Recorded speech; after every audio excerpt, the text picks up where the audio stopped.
Bill, we're ready to begin. Great. Thank you, Lori.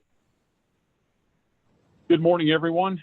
Welcome back to day one of the Georgia, South Carolina HFMA Virtual Fall Institute. Happy to have all of you with us this morning. My name is Bill Ikest. I'm a past president of the Georgia chapter of HFMA, and I currently work with NMAGI. NMAGI is sponsoring this panel today. It's my pleasure to participate in this session. NMAGI is a national company providing a back-end data analytics recovery solution that looks for insurance on older aged accounts that did not previously have insurance attached to them. We are across the country and have a good presence in the Southeast. So it's a pleasure to participate and support this program today. I'd like to introduce you to our panelists. And as I do that, let me also remind you that many of you need CPE and ANA credits today. You'll be seeing some polling questions. It's necessary that you respond to all of those polling questions in order to get your credits. But we're fortunate to have on this panel today, which is an AI and revenue cycle, a thought leadership panel, some very distinguished panelists. It's my pleasure to introduce them to you. Blair Baker, Chief Product Officer and Chief Information Officer at AccuReg. Bradley Gallagher, Executive Director of AI Transformation at Olive. Dr. Vipin Ramani, Co-Founder and Director at Shore. Rich Waller, Co-Founder and Chief Experience Officer at VisiQuate. And our moderator today is Laura Carr, Strategic Account Executive at Olive. Thank you to all of you for your participation. I would ask you, if you have any questions as we go along, please submit those in the Q&A section at the bottom of the screen, and we'll get to those questions as the session concludes. Thank you so much. Laura, it's all yours. Great. Thank you, Bill, and good morning, everybody. Welcome to our session. We're really excited. We have a great group of panelists here, and we want to dive right in. So to start you out, our topic here today is the reality of 2020, opportunities for recovery with AI and technology. And to get started, we're going to actually start with two of our polling questions, get you warmed up, get a real understanding of where you are in your AI journey and what you know about AI. So Lori's going to put the polling question up now. As you can see here, to your knowledge, what is your organization's experience with AI and RPA within revenue cycle? And we'll give everybody maybe 10 more seconds.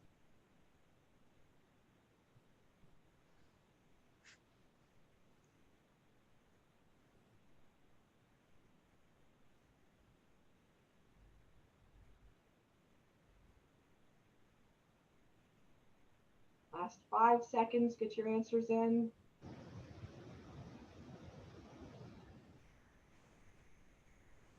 Okay, great. Thank you for closing that out.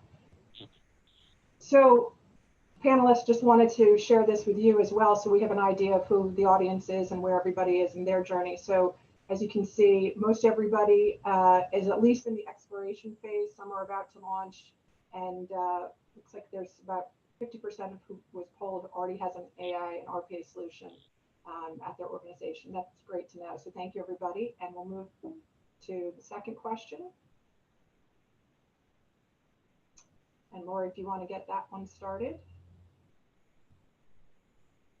So the second question for the audience is, has the disruption due to COVID-19 altered your timeline for AI and RPA exploration and or implementation?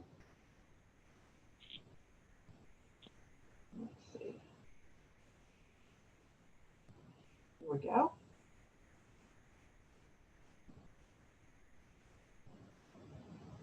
This one's like a horse race. Let's see.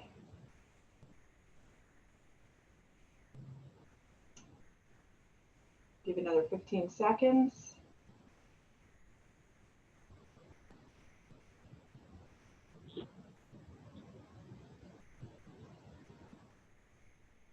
Last five. Find those buttons. Okay, Laura, I think we can close it out. Great, well, that's great to see. 42% too busy to think about it, but It's nice to see that 58% say that you see that as a crucial tool in your recovery. So it's good to know, and it gives us a good basis of understanding of the audience and what we're looking at here at this topic. So as we jump now into the questions, obviously the panelists, we're going to have about 8 minutes per question. We want to leave enough time for everybody to say what they want to say and share their insights.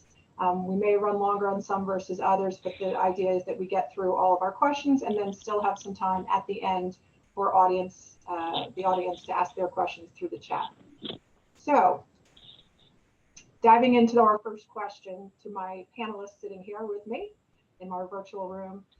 For many in health systems, AI is really still an abstract concept. So my question to you is, how are your organizations working to bridge that gap in the understanding, and what practical examples can you share with the audience here about how AI is being deployed at customer organizations that you work with? So who would like to start? I can start. This is Vipin Ramani. I think that's a great question, Laura. AI is indeed an abstract concept, right? Maybe because AI is trying to replicate what a human would behave, and as we all know, humans are abstract in some sense. But jokes apart, I think what needs to happen is provide transparency to how the solution works, understanding the problem, training on how the data is interpreted, and then providing clarity on performance and as to how that abstraction or that black box is working so that people can understand the logic and the intelligence behind it. I mean, these solutions are inherently complex, right? But if you provide detailed documentation, and that helps alleviate some of the concerns, some of the lack of transparency. So in our case, what we've done is we've implemented quote unquote these digital employee solutions, which are for a large medical institution in the Southeast. We've done some rising risk analysis for a large ACO, as well as in the financial industry as well, to identify these inherent risks. But the foundational elements of AI, as you all know, that it's around adaptation, reasoning, and learning. And as long as all are consistent across the different verticals in our solutions, healthcare can benefit tremendously from these solutions. So hopefully that provides some clarity or context in the decision-making of these AI modules. Yeah, thanks, Vipin. Anyone else want to jump in? Sure. A couple of things that we've been doing is actually starting back with education, right? So we have a daily show that we've been, putting out, and we started it a month or so ago, called the Daily Swoosh, where we're featuring topics like this that first and foremost, let's all kind of start speaking the same language, right? So what is AI? What is machine learning? What is RPA, right? And just kind of getting, because a lot of those terms get thrown around. And I think, first and foremost, we're just trying to educate as much as possible with our clients and with the industry. And we've seen a great response from it. I think sometimes it's, there's a lot of these things that are exactly like Dr. Ramani said, there's a lot of these things are very complex. And so, how do you just kind of simplify a lot of the main topics and then start to work your way into projects? And some of a couple of the areas where we've deployed practical applications are around applying machine learning within revenue cycle workflows. So how do you provide intelligent recommendations that lead to things like process intelligence, robotic process automation? But at VisiQuay, we start with the data, and we really start to let those data assets drive where we focus and where we apply machine learning. Great, thank you, Rich. Brad? I would just reinforce everything that the first two gentlemen said and emphasize perhaps helping organizations develop their vocabulary and understanding around the key concepts around AI. And then I also think there's a very healthy need for proper expectation setting. And that's a difficult thing, is a lot of, what's getting done in the marketplace is pretty novel.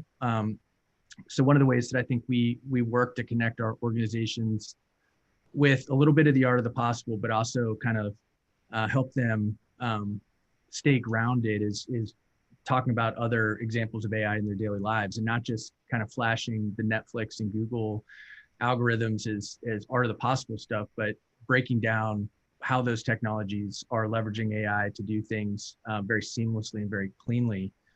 And in terms of, practical examples, I think one of the things that we owe all of the organizations we work with is kind of shifting beyond just pilots and landing the plane for them in the form of demonstrable results that they can associate with AI.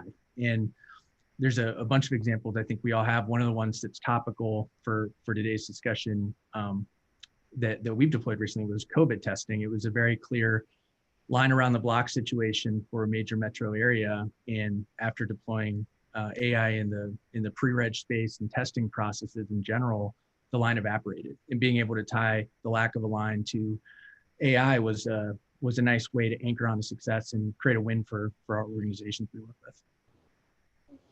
Blair? Yeah, I think to add to a lot of what everyone has said in the panel so far is that the AI really is enabling some of our constrained resources to know when to engage and when to take action, where in the past perhaps they had not before. But specifically, the RPA and AI is allowing us to better predict when action needs to be taken, such as prior auths, when that needs to occur, how to identify it, how to automate then those submissions and the logic behind what is required in an authorization and how to bring that back.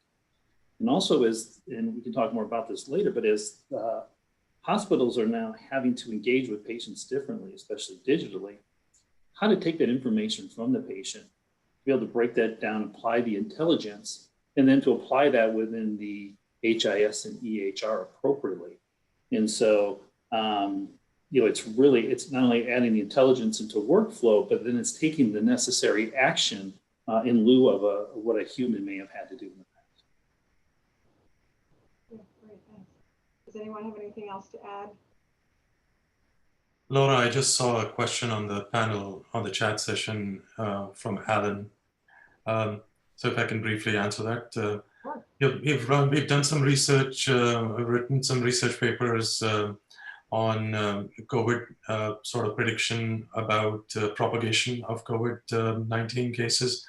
And also the second stream that we're working on is basically looking at the supply chain disruption and risk mitigation of that. So. Great. Thank you, Dr. Romani. Okay. Let's go the other way. Okay. So next up, our second question for the panelists. 2020 has been a year of unexpected chaos, and the hits just keep on coming. What are your organizations seeing in the marketplace as far as new opportunities or initiatives to help healthcare organizations recover from this COVID-19 disruption? And that obviously there's a vast area that you can cover here. So Rich, I'll throw it out to you and let you start this one. Yeah, absolutely. So one of the things that we've been seeing and working with our clients on is, kind of for the first time having a entirely or largely virtual workforce. And so we've been working with kind of leveraging technology, machine learning, and also process mining to not kind of apply, I'll call it a big brother approach to workforce performance analytics, but actually get into the processes. How are efficiencies being managed? How are kind of time and attendance? How is that being managed in a remote environment, such that we're basically understanding if team members are being productive, if their work environments are being productive, and if they're able to manage as volume starts to ramp back up. Is the throughput there? And so that's something that we've been working really deeply with, kind of next generation of our products, and also just kind of adjusting things to make sure that we're keeping a really good pulse on the dynamics of the virtual workforce. Great, thank you. Blair, turn it to you. Yeah, I think very similarly when it comes to the internal resources, it's really how are you taking now constrained resources. In many cases, there's been some need to consolidate on the resources, so we have to be more productive, more efficient. I think also a really interesting trend that we're seeing now is how do we take this intelligence and the desire to capture information, especially on the registration side, and push that out to the patient and to the consumer, who's now having to capture them from they're not coming in the hospital anymore. And we still have to do no harm to the revenue cycle, in fact, improve it, but requiring patients to do more of the registrar's work. And so based on that is how are we applying the intelligence to be able to make the information practical and important to the patient, capture that, take that same information, apply logic, and RPA it back into the system. So it's really two fronts. It's what are we doing to improve internal resources, but also applying the intelligence out to the patient to help automate a lot of what the registrar was doing via digital experience with the patient now. Great. Vipin, you want to weigh in on this, on how you're helping organizations to recover here? Sure. Look, COVID has impacted the healthcare system, the ecosystem quite significantly. And in addition to what Rich and Blair said, I mean, there are remote working employees, there's virtual care, virtual doctor visits. I mean, the key point is to understand what are the secular trends in the industry and which ones are transitional. Because the bottom line is how to take care of the patients, get creative about our operations, and then basically understand the delivery and engagement with patients and continue to support and innovate in the areas such as virtual care, enhance the training of workforce that Rich talked about, smart technology solutions that Blair was just mentioning, and how do you enhance the supply chain, right? Because this disruption, I think it's driving a certain change in the industry as to when to deliver care and where to deliver and how to deliver it. So as long as people are thinking in those creative ways to provide these solutions, I think the organization will come out better because of this experience. Yeah, that's great. Thank you. Brad? Yeah, I'm not a pessimist and I'm not a fearmonger, but I do think there's another shoe that's going to drop related to all of this, especially in the kind of undiagnosed conditions. And there's going to be new demands for our healthcare system that we just we're not aware of yet. And I'm a little bit worried about that. But I think, to me, the big fundamental question in how we prepare all of us for recovery is, if we think about a holiday weekend or an EMR conversion and kind of the backlogs that sort of thing can create, that could easily be a 30-day to 90-day activity, and managing a receivable or, pushing claims out the door, appealing denials, et cetera. And this has been going on for so long that I think we really need to think, is it going to be a 2-year recovery? Is it going to be a 5-year recovery? Or is it going to be something that we want to try to fix in a year? And the levels of investment and where those dollars go is different in each one of those scenarios. And so I think there's going to be a lot of really hard conversations. In terms of what I think organizations should be doing today, it starts with managing COVID itself, making sure, their workers and caregivers are safe. I think it's responding to the demands that each organization has that are unique depending on geography. Are they going to come back to work, or are they going to stay virtual?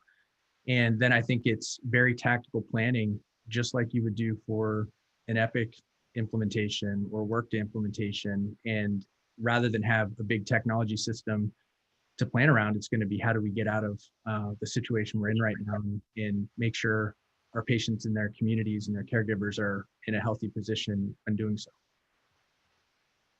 Great, thank you. Okay, let's move on to our next question.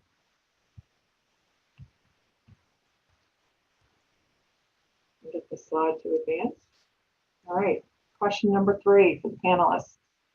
Delivering value in a pandemic can be challenging, this we know. How are each of your organizations adapting ways of working to deliver value to your customers in the midst of this pandemic? How are you delivering that value? Who wants to take that one on first? So one of our approaches, first of all, this has been a bit difficult for us because we're very big on just the kind of the interaction, in person with our clients. So a lot of what we do involves that. We love to walk the halls. We love to, be involved with the operations. And so for us, this has been, while we are a virtual company, it's been really interesting in terms of kind of adapting our model a little bit, in order to really bring value to the client experience. And one of the things that we did early, which I think was a great exercise, was just kind of internally diving into the data, right? Diving into our clients' data, working shoulder to shoulder with them virtually in the data to help them understand what was going on, right? And so the things that we've done that have really been great in terms of value is helping understand the trends as things were kind of going down with electives. It was really understanding what volumes are going down, where are volumes being maintained. How does that change by payer segmentation, and then start to adjust the daily insights in order to include those things. So daily dashboards, alerts and anomaly detection to start to understand where volumes were changing. And so applying AI and machine learning towards, kind of the core data signals and data streams, so that when anomalies do happen, both in the negative and the positive, there's alerts that are firing, and you're able to understand on a daily basis what's happening in these kind of adjusted or different environments, as things change very rapidly on a daily basis. So, that's been some of our approach to, kind of change or adjust that daily operating model to be focused a lot on COVID-19, those dynamics, but also kind of hopefully adjust long-term, that really daily focus of, things could change on a daily basis. Let's make sure we're seeing those early and often. Great, thanks, Rich. Vipin, I'll pass it to you. Hey, thanks, Laura. Adding to what Rich is saying, I 100% agree. I think this seminal event and change event has changed and impacted the healthcare institution, has been quite disruptive. And hence the transition in some places has not been smooth. It's been a difficult one. And I think, as I mentioned before, some of the changes in this industry are going to be secular and are going to stay with us. So planning for the COVID, planning post-COVID, our engagements not being physically sort of walking the halls and sort of working close with the customers has been difficult, but we've been able to adapt and sort of work with them. So I think innovation has been at the forefront of our execution. We have created a digital employee, which basically helps take over the mundane tasks and frees up some of these disruptions, some of the non-conventional complex items. We're also building sort of end-to-end revenue cycle solution that sort of automates it, makes it a smart employee, as you think about it as the smartest employee that you have. And also we're working on sort of predictive analytics with some of our customers in terms of identifying rising risk and being able to ascertain where the focus needs to be, and creating some of the smart alerts, right? That some of the patients that are not coming in, how should you engage them and how should you sort of interact with them? So quite a few things going on, but it's challenging and exciting at the same time, if that's true, if that's possible. Yeah, great, thanks. Brad, you're next door on my screen here, so I'll toss it over to you. Yeah, this was the way all have responded, and particularly our CEO responded to the COVID challenges, was a very abrupt and different than what I'm used to as a kind of career consultant. I'm used to the at the elbow support. I'm used to walking the hallways, and I really hope we can get back to that soon. But we were very quickly adapted into a virtual working model at Olive, where rather than try to figure out working from home, we shifted to what we call the grid, which is a great acknowledgement to any Tron fans out there. But we just embraced it, and we now have a fully virtualized workforce that is engaging with our customers primarily through virtual channels. It's created some initial challenges around work from home kind of situations that we also received some investment around. So we're trying to get everybody capable of doing their jobs 100% virtually. And we will be going back and engaging with customers face to face when they're ready. But it was a bit of a DNA swap. but something that's working very well. Blair? Yeah, the pandemic has hit our customer base where we're specifically focused on, which is the front end and the registration process, pretty hard. That whole world was turned upside down, where it's a function where it's normally, if not done by phone, it's a conversation that's occurring between two people sitting in a waiting room or a registration desk. Well, that's not happening anymore. And so our business has quickly reacted by moving that registrar role and a lot of that functionality to the patient. And again, having the patient complete, validate, and perform some of that registrar's role has been a challenge, and one we've had to respond to very quickly. And it's also then the communication from a digital perspective that we've had to add through text messaging or different voice capabilities. And then there's the administrative component of patients no longer coming in. So how are you going to get them to sign their forms? How do you do that digitally? How is that applied? How do you countersign your forms? How are you collecting money? What is the patient's out of pocket? That's one of the key functions of the front end. So how do you do that in a digitized format and push that out? So we've been providing those solutions. And what's really interesting is there's a couple things of, when a patient shows up now, they're not coming in. So how do they complete everything and notify the registrar that they're there? So they're in the parking lot, they have to notify you, complete information. You have to help your patient now navigate your hospital, where before you could simply tell them where to go. And so now we have to digitally help them navigate the campus. And with all that said and all that's gone on, and we've had to move to the patient, we then have to layer the AI around it to ensure that the information that's being entered and validated is indeed accurate.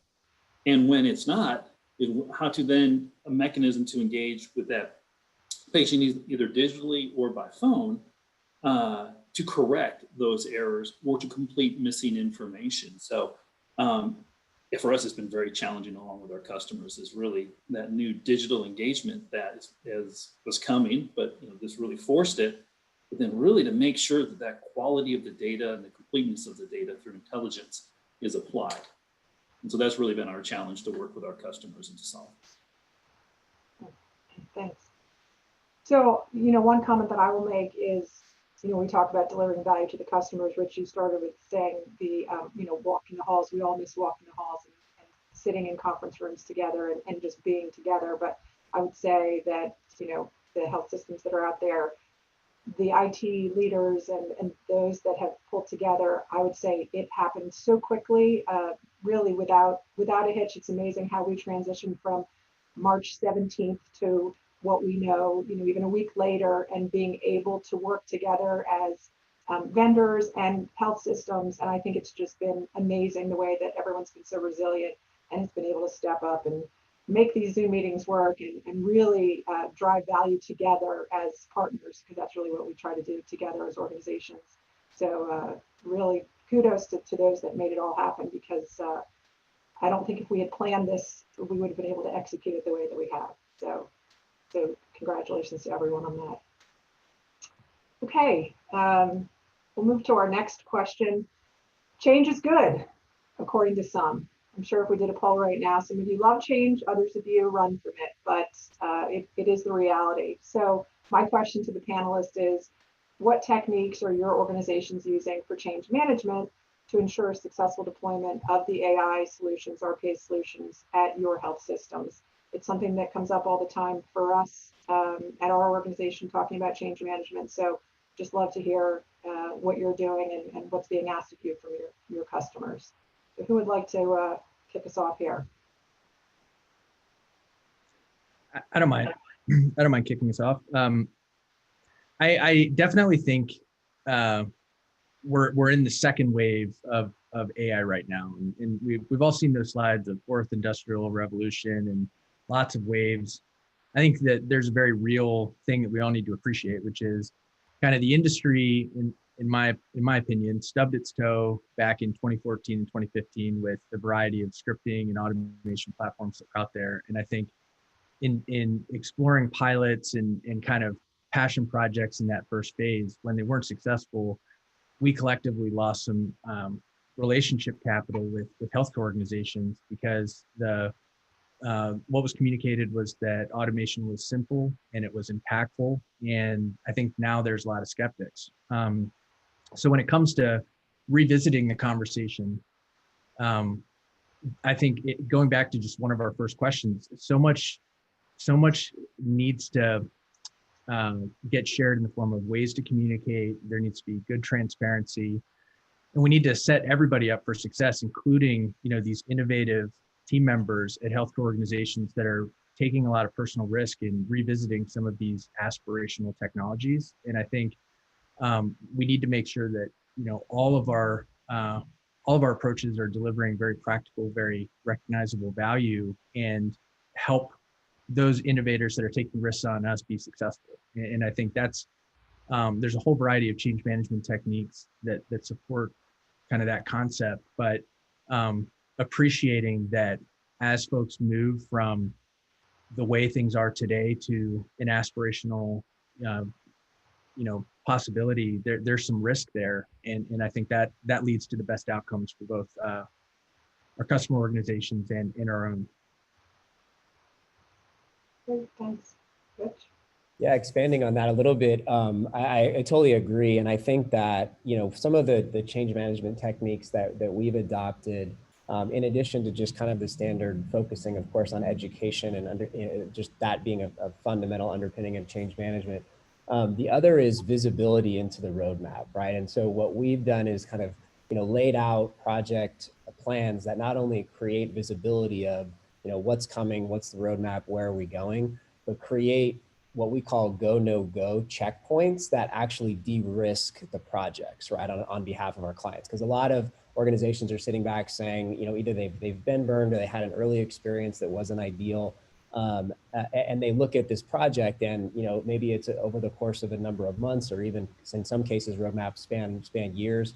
And it's a lot to take on, right? And so I think that, what we've tried to do is create even weekly or monthly checkpoints early on where there's truly a go, no go contractually on that they feel comfortable, right? I mean, we either are seeing specific results or we're seeing specific value propositions, or else we do have the opportunity to kind of limit our risk and pivot or move to some other areas of focus. And so that's been an area we found is well received, and it kind of alleviates some of that and lowers some blood pressure, if you will, on the overall project and investment.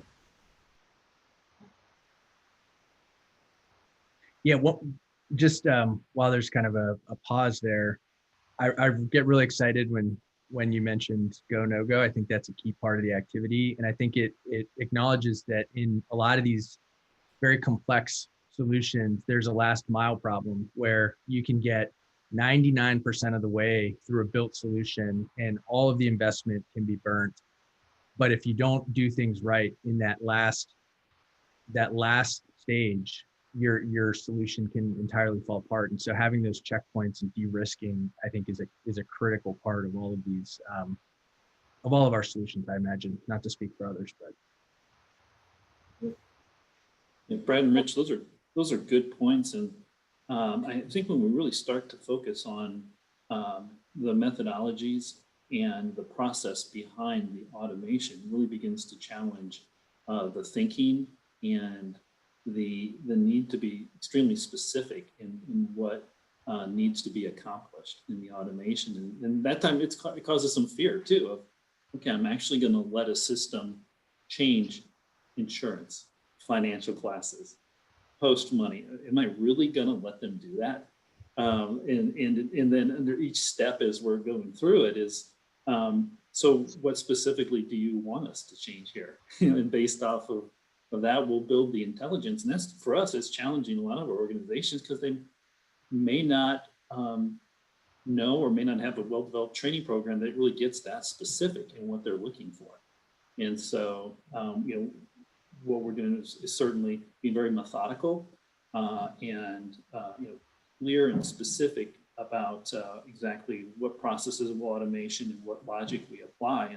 And certainly there's those go, no goes. We may be 80% of the way there, and customers saying, yeah, I really don't want to automate that. That's something maybe I don't trust in the automation. So those are some challenges, but I think really the change management is coming into being very specific and methodical in exactly what we're doing through that automation is I think improving our customers ultimately in their process. Yeah, I mean, those are good points, Blair. I think what I would say is change is good. Change is probably one of the least appreciated sort of modules or implementation exercises that go on. And I think to that part, it is one of the most critical elements. So we at Shore basically, the two pillars that we bring is basically the healthcare consulting arm of our teams, as well as the AI, and both equally critical to ensure that the discipline of change management, whether it's process mapping, whether it's Six Sigma, whether it's stakeholder analysis, I think keeping the leadership with you in sync and making sure that they embrace throughout that process and embrace change, not for the sake of it, but how it benefits, recognizing the importance of upskilling their employees is really critical, because that transition from being a value-added employee to being from that the role that you had previously, and walking through that entire process is critical. And because change can be disruptive and is disruptive and can be unnerving if not done correctly. So there are places where we allow for a co-pilot or an autopilot implementation, so that through that change, we are familiarizing the operators in terms of how these tools are going to be running and how this change is going to change the whole environment in which you used to work. So through that solutions, through that training, through sort of that transition, it's critical. So change is good, always. Always. Excellent. Great. Well, we're going to go into our next audience polling question. What I will tell the audience is keep your questions coming in the chat room. After we get through our final question, we will have a question and answer period so you can ask the panelists. Get this next slide. Okay, question 3. Are you or your staff concerned about robots taking away our jobs? This is a pretty easy one. See what everyone has to say. So we'll give you about another 15 seconds. I like the confidence that I'm seeing so far. It's good.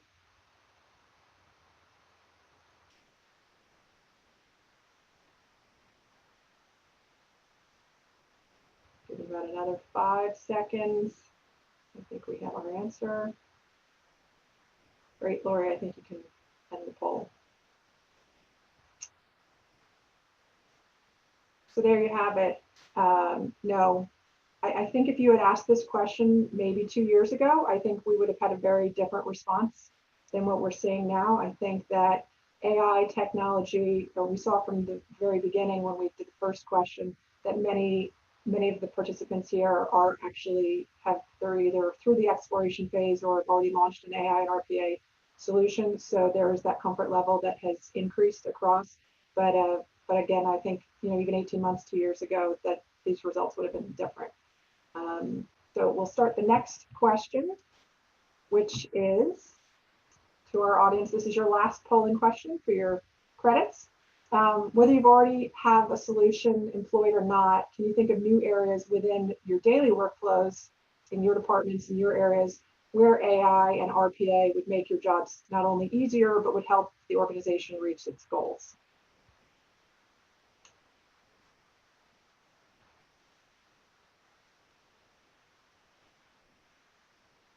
There is the too busy question at the bottom, but see how many. We know there's a lot of busy going on. Okay, we'll give you about another 10 seconds. There's a lot of activity on this one.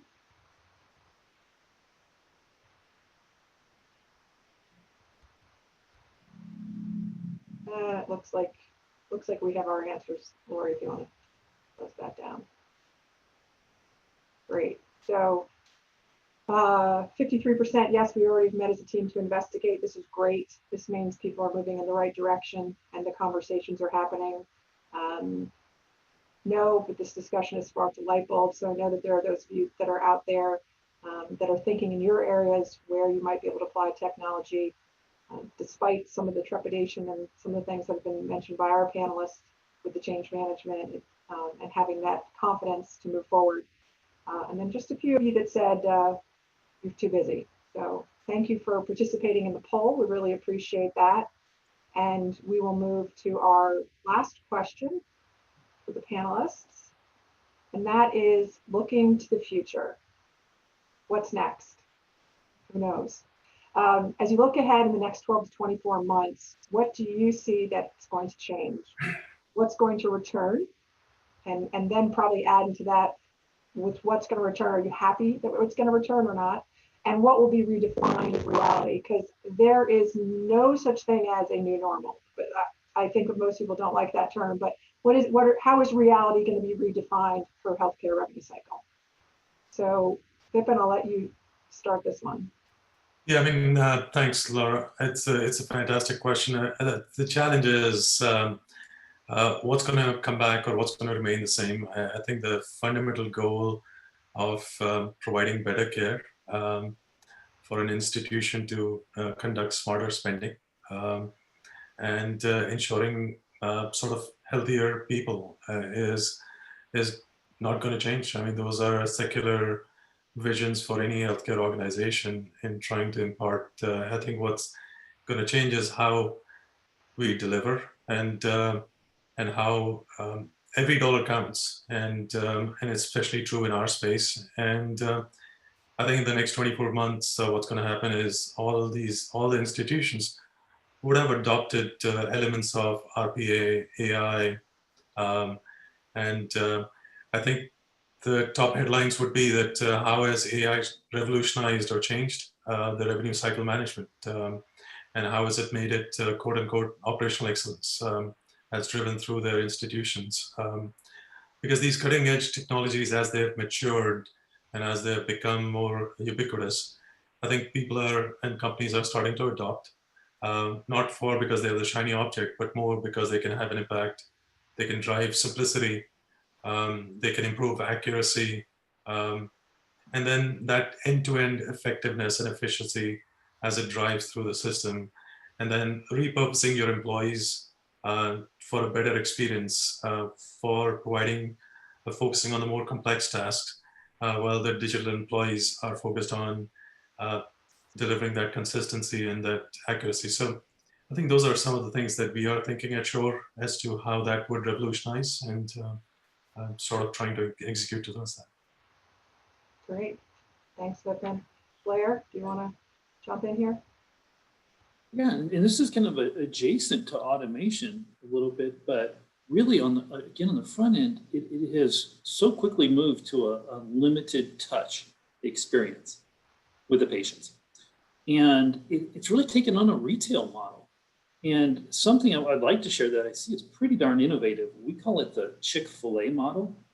But we're seeing where hospitals are taking registrars, and they're doing it in the southern states more. I'm curious how this works in January, February up north, but they actually have the registrars outside with an iPad, and it has an encasement which they can easily hold in their hand. And what they're doing is they're completing the registration and the check-in process from outside the car, and they're taking payments. They can quickly get the wristband, band the patient, and then direct them where they're going. And that's revolutionary for patient access, but it's being demanded, and there's more of that. And we're even seeing a demand for modified kiosks. You're thinking, well, nobody wants to touch a kiosk. Well, there's Q codes that now automate that process, where we have clinics that want to finish the registration at a form of a kiosk where the patient come in, they're thermoscanned, they complete the registration, they take payment at that kiosk. It prints off the wristband and the patient self-bands. And that's revolutionary, but that's now becoming the expectation. When you go to a hotel, if you've traveled, I have recently, you don't even check in anymore. You're doing it all from your phone. The airport is the same way. That is becoming the expectation for a healthcare system to serve their patient. And that is a move that is quickly happening. And I would also say that we'd also have to keep in mind we're probably going to be more 24/7 engagement with patients as they're handling things in a digital format. And again, as much automation as we can leverage through AI into this process will do nothing but make us more efficient and satisfy our patients. So again, a little adjacent to the automation, but that's really where the front end of the revenue cycle is going. Great, thanks, Blair. Brad? Sure. I think about this question across 3 dimensions. One is just the market in general. I think there's going to be a ton of M&A coming out of this. And I think what that means for all of us is more system integrations, more ERP integrations, a lot of digital transformation activities, and generally a great consolidation, kind of part 2 across healthcare provider. I then think that there's going to be new models of care. You know, we've been talking a little bit about tele and virtual health. I think for some organizations, the jury's still out as to whether or not that's profitable. And for organizations that are able to make it work, I think they're going to find cool and innovative ways to leverage that. I think for other organizations that maybe don't have scale, they're going to revisit taking the lessons learned from a telehealth exploration and apply it into redefining operations in ways that were just mentioned, how we can get patients either to stay out of the hospital and receive care, or, you know, get in and get out efficiently.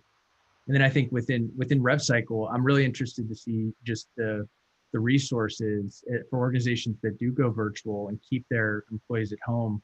What kind of doors get opened when you can hire folks across the US or across the globe to do any function? And I think we've seen that historically for middle RevCycle and coding. But I think as we begin to entertain organizations building out automation capabilities internally or advanced data and analytics functions a bit more, if they're able to leverage virtual resources, I think it's going to drive a lot of really cool stuff. So I'm excited. Hopefully it's not an asteroid or an alien invasion, I guess, in terms of what's next, and it's something a little more transformational for health. Go ahead, Rich. Yeah, so I think for one of the things that we're looking at pretty closely for the next 12 to 18 months, and I think everyone is, especially within revenue cycle and administrative processes, is doing more with less, or at least doing the same with less, right? So focusing on how do we leverage resources more effectively, and really where we're focusing in that regard is intelligent process automation. So how do we kind of combine the insights and machine learning to help drive intelligent RPA, intelligent process, overall automation and streamlining, so that again, it's an incremental process, but over time, maybe we can think about a time like this as a way to leapfrog, much like has happened in telehealth and some other areas, happened way faster than I think any of us thought that it could, right? And so I think that there's potentially similar opportunities within administrative processes to take some of those leapfrogs and eventually maybe even sort of Netflix the revenue cycle, right? Disrupt a lot of what happens in a manual way, and really focus on more transformational big change. I think also insights into how payer behaviors are changing, right? We're focusing on, within different payer groups or demographics, there's a lot of trepidation about coming back to the hospital, right? And that fear. And so, leveraging machine learning and other techniques to understand deviations in care pathways, right? So our patients coming back for really necessary PT or other therapies post-surgery or post an event that is relatively invasive, and understanding where those deviations are happening and helping reach out and making sure that they understand where they should be coming back, that it is safe, that there's precautions, all of those things, to make sure that the individuals that need care are getting it, and they're getting it in a very safe environment. Great, thank you, everybody. Let's jump to the next slide. So at this point, I want to first say thank you to all the panelists that have participated. It's been a pleasure, and I want to thank the HFMA Georgia chapter for inviting me to be the moderator of this panel. It's been very informative, and I hope that as audience members, you've enjoyed the the presentation. I know that we have some time now for some questions. So Lori, I don't know if you want to take those questions or how we're going to do that. Sure. So I would invite attendees to put their questions in the Q&A box. And Laura, while we're waiting, I see a couple coming through, but there were a couple of chats in here. One just recently from Mel Tobias. If you can scroll down and see that, you may want to just give some commentary on that, and then I will tee up the questions for you. Okay, let's see. I'm sorry, I'm monitoring two screens here and was not in the chat when this was all going on. If we were all in person. There was one comment in the chat from Alan about, kind of early detection around COVID-19 and some of those use cases. Just a quick comment on that. One of the things, and really we can't take credit for this. One of our clients really early in the process came to us and said, can we get you real-time lab data? So that as the data is coming from the lab, we can see those results literally on a daily or even hourly basis to understand what's happening within the labs and testing to start to predict, what volumes and kind of what could be happening in the hospitals. And it was something that we were able to kind of collaborate on very quickly, integrate that data, join it to the patient accounting information, and eventually as that patient came through the system, and it really provided some early insight and really kind of, in certain cases, blood pressure went down, in some cases it went up in terms of, what was coming through that wave. So I think that, that was something that we were able to see, again, by integrating that front end or kind of, tip of the iceberg data to understand what's going to be happening through that pathway of the health system. That was very valuable for our clients. Here's a question for the group. Do you think AI will reduce offshoring work? That's been the main option to reduce costs. Yes, for sure. Anyone want to expound, or pretty definitive? Well, I think it's I think that one of the things that is going to happen as we get more sea legs in the AI domain is hospitals and clinics will take on new and different work in-house, but I think a large portion of the work that's been kind of shipped overseas is going to be revisited. And because organizations will be able to manage a lot of that transactional activity using intelligent automation or any variety of solutions, there's going to be no reason to not keep it within the organization stateside. Great, thanks. And I'll just read this comment for the attendees from Mel Tobias, and this was taking off of Blair's comment about the Chick-fil-A model for outside registration. He says, we did the same thing when I was at Children's. We did tablet registration using Epic Welcome, which expedited registration significantly and got the registrar from behind the counter and interacting with patients and their families. If you want to see this live and in action in Atlanta, visit Children's Pediatric Center on Tully Road. So just wanted to add that there. Oh, I'm sorry, Mel. Mel is short for Melody. Sorry about that. And again, I would encourage attendees, if you have any other questions, please use the Q&A box. Thanks, Lori.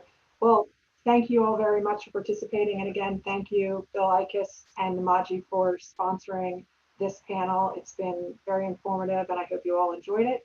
And we look forward to all being in person again sometime soon. Thanks, everyone. Thanks, Laura, so much. Go ahead, Go ahead, Bill. Sorry. Yeah, no, thanks, Laura, so much. And thanks to all the panelists. A great session. This stuff is coming, folks. It's probably in our best interest to embrace it sooner than later. So thank you so much for your time. I also just want to extend a thank you to all of the speakers, moderators, volunteers, sponsors for this week's event. There's a lot more to come, and I hope that you'll plan to join us. I think, as Lori was about to say, the next session will start at 1 o'clock. Get engaged with the Crowd Compass app if you haven't already, to pick up on some additional things, as well as to look at our speakers' bios in more detail to get an appreciation for their expertise. Thanks so much. Thanks, everyone. Thank you. This concludes our session. Thank you.